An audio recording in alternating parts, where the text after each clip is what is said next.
This is a brief presentation on MANMED Chapter 21, the Pharmacy chapter.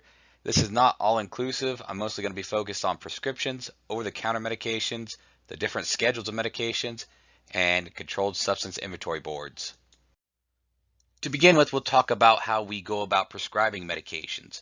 We can utilize electronic order entry. That means using programs like Alta or CHCS to just electronically order these prescriptions.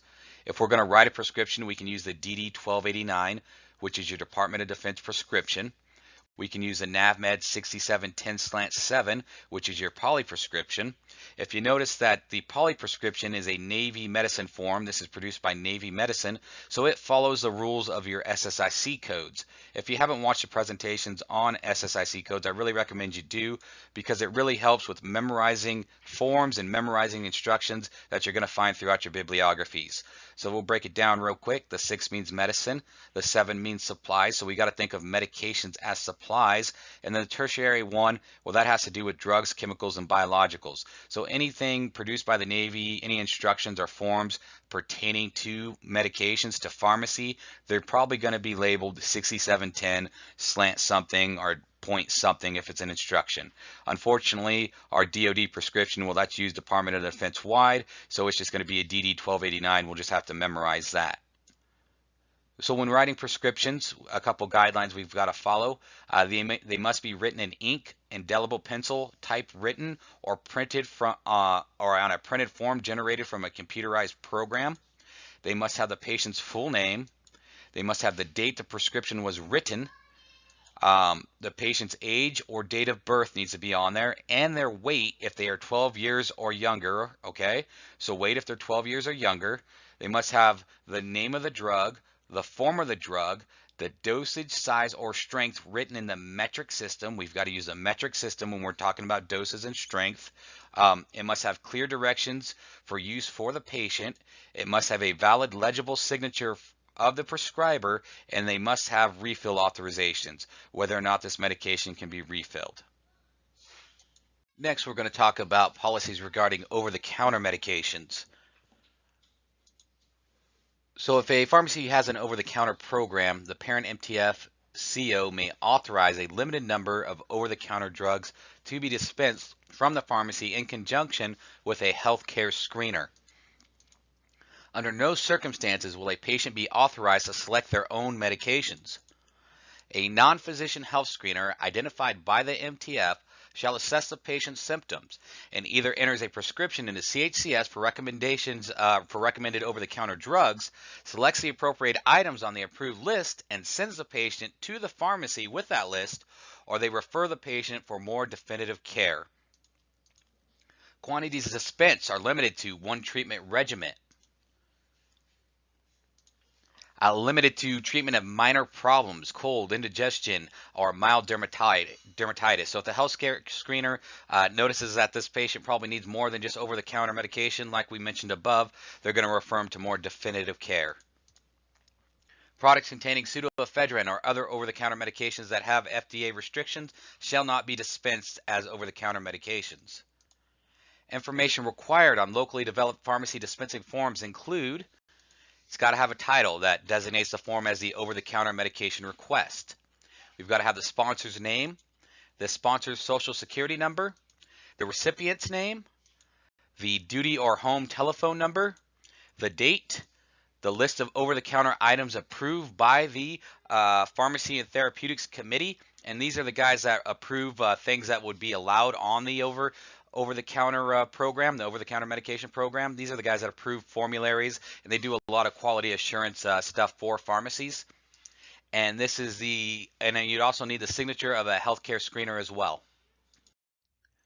Still talking about outpatient prescriptions, now we're going to talk about the time and quantity limitations for filling and refilling prescriptions. And we're going to divide our medications into Schedule 2, Schedule 3, 4, 5, and non-controlled substances. So Schedule 2 medication has to be filled within 30 days. We can provide a maximum supply of 30 days at a time, and a deployment supply of 90 days. So if you're getting ready to deploy, you can be provided 90-day supply of that, but there are no refills.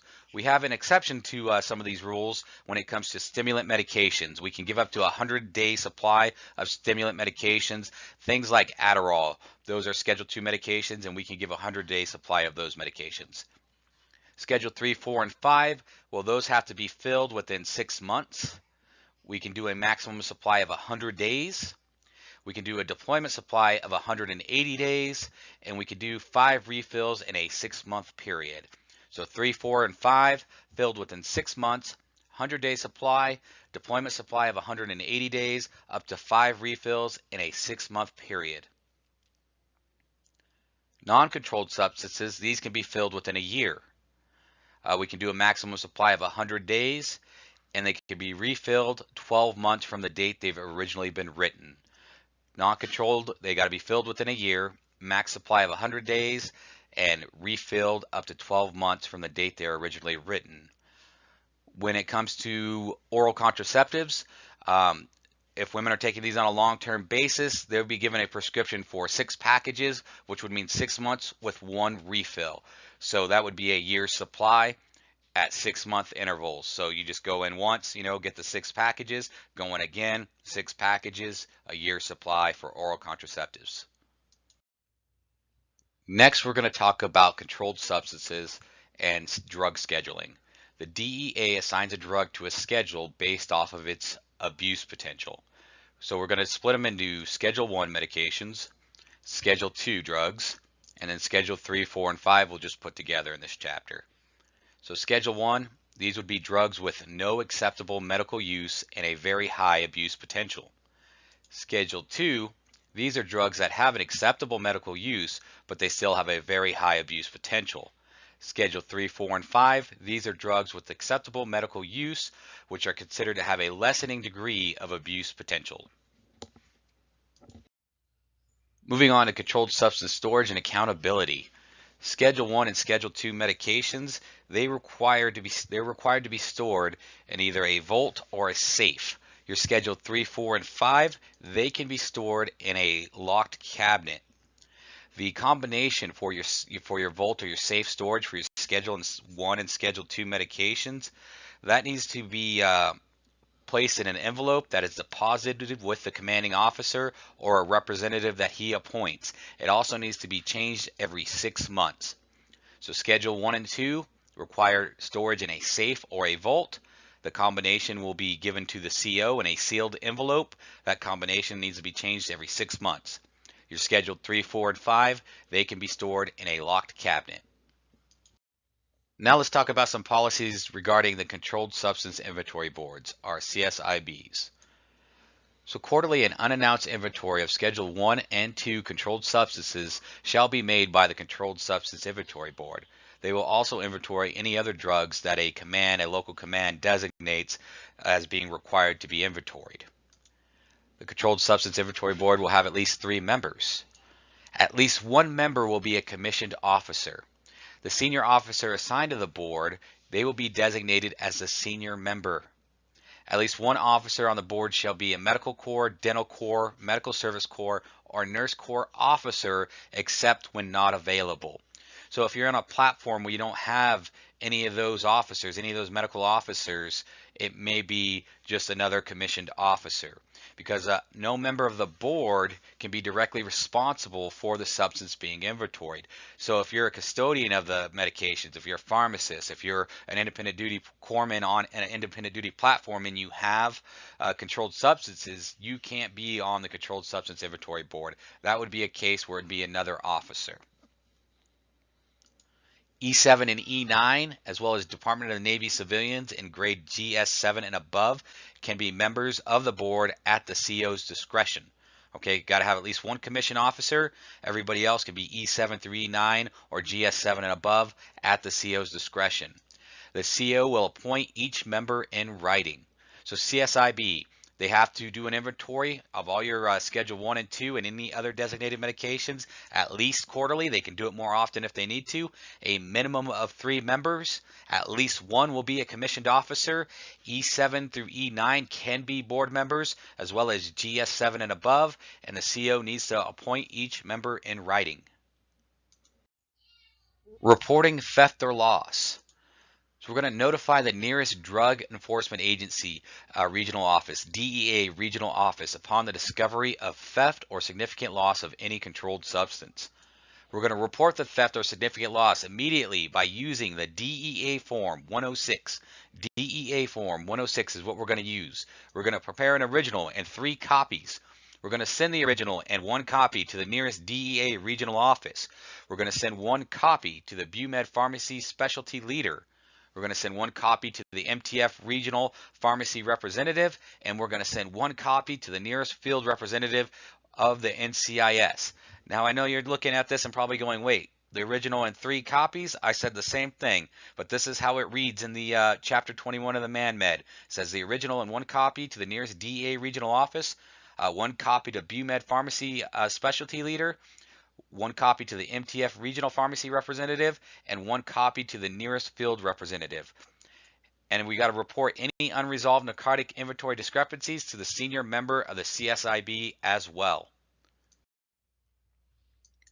All right, just so you guys can see what I'm talking about here, this is just a copy of how it's in there, okay? So, DEA Form 106, prepare the original and 3 copies. Send the original and 1 copy to the nearest DEA regional office. 1 copy to the BUMED Pharmacy Specialty Leader. 1 copy to the MTF Regional Pharmacy Representative. And 1 copy to the nearest field representative of the Naval Criminal Investigative Services.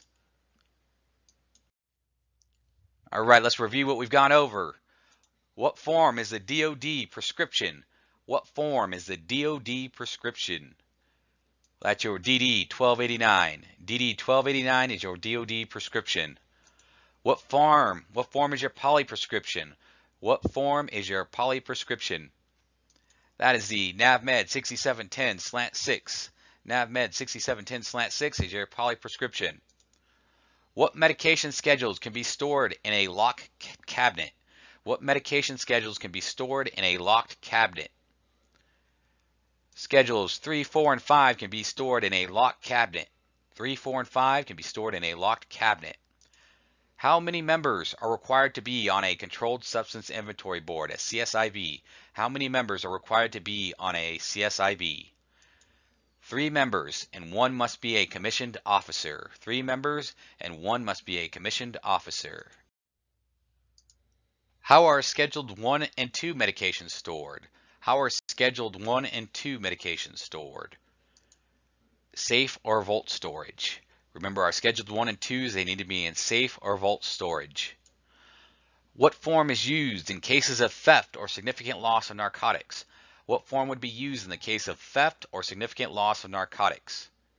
That is our DEA 106. Your DEA Form 106 is what we're going to use when we discover the theft or loss of narcotics or controlled substances. Where is the DEA Form 106 going to be sent? Where is the DEA Form 106 sent? Well, we're going to send it to the nearest DEA regional office. We're going to send it to the BUMED Pharmacy Specialty Leader. We're going to send it to the MTF Regional Pharmacy Representative. And we're also going to send it to the nearest NCIS Field Representative. This concludes this presentation on MANMED Chapter 21, Pharmacy, Operations, and Drug Control. I hope this helps. Like I said, this is only some of the highlights. It's not all inclusive. I do recommend you read this chapter. All right, keep studying.